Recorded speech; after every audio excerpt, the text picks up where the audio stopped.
Boy, oh boy, did I have a wide variety of nut jobs to pick from this week.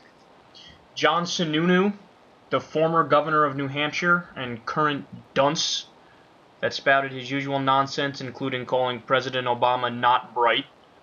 Jack Welch, the former disgraced CEO of GE, who notoriously cook their books and ironically accused the Obama administration of somehow cooking the books of the Bureau of Labor Statistics because there was a good jobs report this month. But this week's nut job of the week, and this is somebody I've been itching to talk about for a long time, is Supreme Court Justice Antonin Scalia. Scalia is a guy that really gets under my skin because he's viewed by the right wing and even the mainstream media as an intellectual giant and a very serious thinker, when neither of these things can be further from the truth. So let me break this down.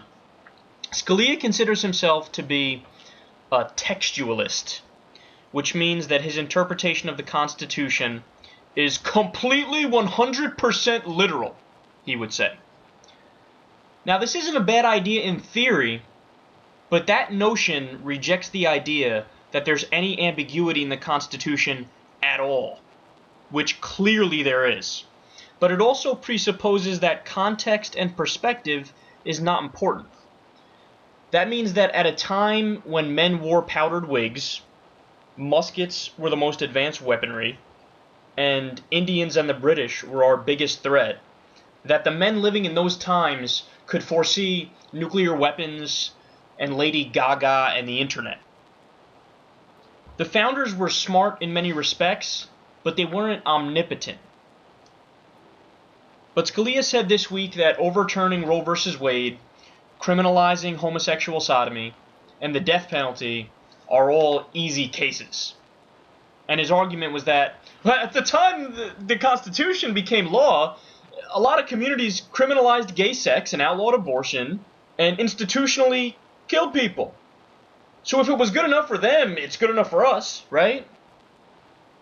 And this argument is so silly because it can be destroyed by citing just one example.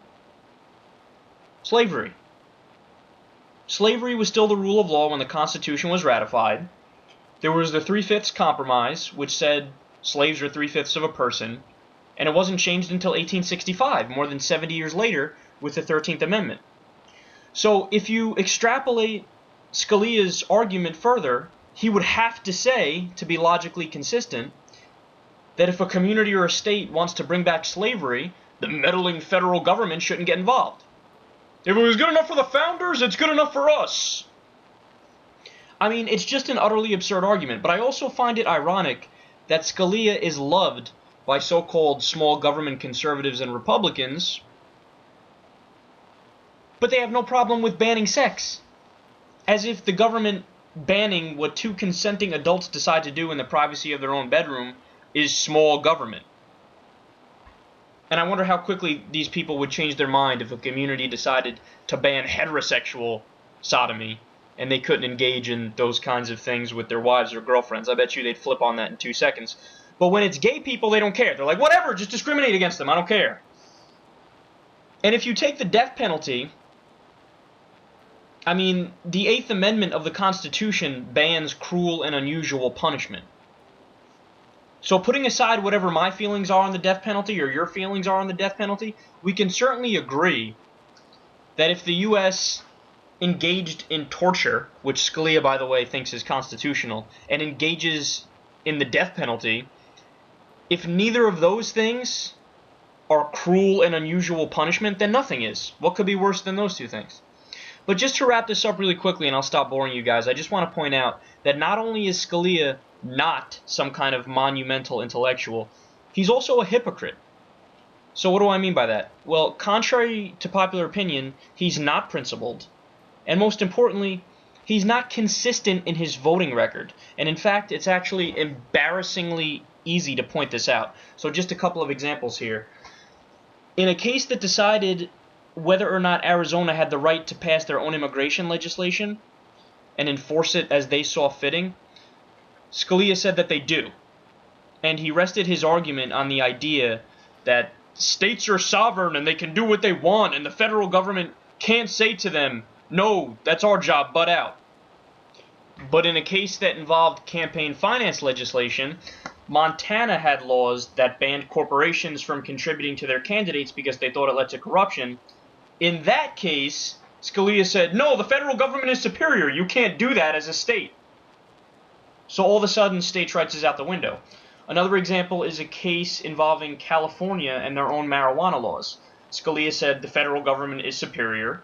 The states can't pass their own laws contradicting the superior federal government. But in the case deciding the constitutionality of Obamacare, Scalia argued federal law isn't superior. They can't make you buy health care, and if states want to overturn that and not listen to the federal government, they can. So with all of the contradictions Scalia has, people are probably thinking, well, what does he base his decisions on then? The only consistent thing about Antonin Scalia is his politics. He even quoted Rush Limbaugh in the oral argument session for the healthcare law.